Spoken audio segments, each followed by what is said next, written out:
வருகின்ற 16ஆம் தேதியன்று தமிழக வெற்றிக் கழகத்தின் சார்பாக பரப்புரை நடைபெறுகிற நிகழ்ச்சி இங்கே நடைபெற இருக்கிறது. அந்த நிகழ்ச்சிக்காக இந்த இடத்தை காவல்துறையினர் மற்றும் வருவாய்த்துறையினர் இங்கே பார்வையிட்டிருக்கிறார்கள். சில விதிமுறைகளை எங்களுக்கு கடிதங்களாக வழங்கியிருக்கிறார்கள். அதை உடனடியாக அந்த விதிமுறைக்கு உட்பட்டு என்னென்ன பணிகளை நிறைவேற்ற வேண்டுமோ அந்த பணிகளை நிறைவேற்றுவதற்கு உரிய நடவடிக்கை நாங்கள் மேற்கொள்வோம். எங்களை பொறுத்தவரையிலும் ரோட் ஷோ என்று சொல்வார்கள் கரூர் இறுதியாக.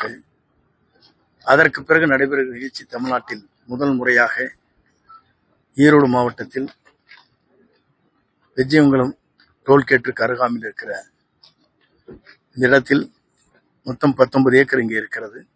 இந்த நிலத்தில் இன்றைக்கு இது ஆய்வு செய்யப்பட்டிருக்கிறது. இந்த இடம் சரியான இடம் என்பதை பார்வையிட்டிருக்கிறார்கள். இதற்கு பிறகு என்னென்ன விதிமுறைகள் இருக்கிறது என்பதை கடிதங்களாக எங்களிடத்திலே கொடுத்திருக்கிறார்கள். குறிப்பாக தமிழகத்தை பொறுத்தவரையிலும் இளைஞரின் எழுச்சி நாயகனாக இருக்கிற நாளைய தமிழகத்தை ஆளப்போகிற விஜய் அவர்கள் இங்கே வர இருக்கிறார்கள். அதற்கான ஏற்பாடுகளை மாவட்ட நிர்வாகிகள், கழக தொண்டர்கள், பொதுமக்கள் அத்தனை பேரும் ஒருங்கிணைந்த அந்த பணிகளை நாங்கள் மேற்கொள்ள இருக்கிறோம். இது முதலிலே தமிழ்நாட்டிலே ஒரு பொது இடத்தை தேர்வு செய்து இந்த இடத்திலே இந்த நிகழ்ச்சி நடைபெற இருக்கிறது. இதே மற்ற மாவட்டங்களுக்கு வழிகாட்டியாக இது அமையும். விதிமுறைகள் என்னென்ன விதிமுறைகள் கொடுத்திருக்காங்க? 84 கொடுத்திருக்காங்க. நான் சொல்ல முடியாது. 84 சார், இன்னைக்கு விஜய் பேசுறப்ப புதுச்சேரியில போதுமான பாதுகாப்பு வழங்கப்பட்டிருக்கு. இதை பார்த்தா தமிழ்நாடு திருந்துமா அப்படின்னு சொல்லிட்டு எப்படி பேசிட்டாரு. இங்க உங்களுக்கு என்னென்ன மாதிரி எப்படி கொடுப்பாங்க? நிகழ்ச்சி நடைபெறுகிற போதுதான் அந்த நிகழ்ச்சிக்கு எவ்வளவு பாதுகாப்பு அளிக்கப்படுகிறது என்பதை அன்றைக்குத்தான் தெரிந்து கொள்ள முடியும். இன்றைக்கே நான் அதற்கான பதிலை அளிக்க இயலாது. சரி, இங்க ரோட் ஷோ, அதாவது ஒரு ஸ்டேஜ் மாதிரி இருக்கிற ரோட் ஷோ எப்படி வாகனத்தில் என்று பேசுகிறார். 25,000 பேர் மொத்தமாக. பாண்டிச்சேரிங்கிறது என்பது சிறிய மாநிலம்.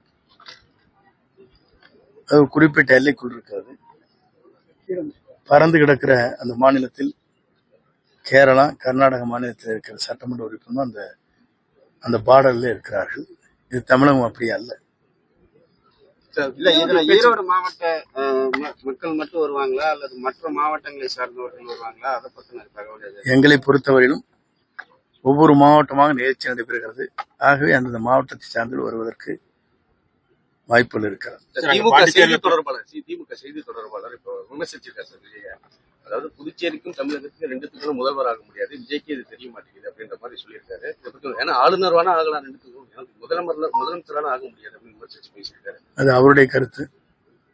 சார், பாண்டிச்சேரியில பாத்தீங்கன்னா இந்த QR கோட் முறையில அன்வைக்கிறார் போட்டிருந்தாங்க. அந்த மாதிரி ஏதாவது பாத்தீங்களா? QR கோட பாத்தீங்களா? வீடியோல காட்டினீங்களா? இல்ல நான் சொல்றது மட்டும் சொல்லுங்க. உங்க டிவியில என்ன வந்திருக்கு? QR கோட காட்டிட்டு போனது காட்டினீங்களா? ஒரு 500 பேர் காட்டினாங்க, அவ்வளவு. அதுக்கப்புறம் நீ காட்டினீங்களான்னு கேட்டேன். டிவியில் ஓடிச்சுல, நீங்களே தானே காட்டினீங்க. வரும் கூட்டத்தை அவரால் தடுக்க இயலவில்லை, கும்பல் அப்படியே சென்று கொண்டு நீங்க தானே போட்டீங்க. நான் அதை தானே பார்த்தேன். இந்த ஒரு வருஷம் போடுறீங்க சார். டிடிவி அவர்கள் கூட்டணி அமைய வாய்ப்புகள் இருக்கா? ஏன்னா உரிய மரியாதை கொடுக்க தொண்டர்கள், எங்கள் தொண்டர்களுக்கு உரிய மரியாதை கூட்டணி சேருவோம் அப்படின்னு. நீங்க ஒவ்வொரு இயக்கத்திற்கும் உரிமை இருக்கிறது எங்கள் கருத்துக்களை சொல்வதற்கு. இதெல்லாம் தேர்தல் நெருங்க எப்படி வகையில் கூட்டணி அமையும், எந்த வகையில ஒருவருக்கு விட்டு கொடுப்போம் என்பதெல்லாம் அன்றைக்குத்தான் தெரியும். கூட்டணியில மீண்டும் டிடிவி தினகரன் அவர்களும் ஓபிஎஸ் அவர்கள் இணையறதா சொல்லிட்டு இருக்காங்க, பேச்சுவார்த்தைகள் வருது. ஆனா ஒரு பக்கம் ஒரு தரப்புல தாவேக்கால இணையறதாகவும் பேச்சுகள் வருது. அது இணையறதுக்கான வாய்ப்புகள் இருக்கா? நீங்க ஏதாவது பேசிட்டு இருக்கீங்க? காலம் தான் அதற்கு பதில் சொல்லும். இன்னும் சில முன்னாள் அமைச்சர்கள் தான் இணைய போறாங்க. நான் சொல்லி முடித்து விட்டால் அங்கே அவர்களுக்கு பல்வேறு இடர்பாடுகள் ஏற்படும். இன்னைக்கு நடந்த கூட்டத்தில் கூட எம்ஜிஆர் அவர்களை பத்தி பேசிதான் தொடங்கியிருக்காரு விஜய்.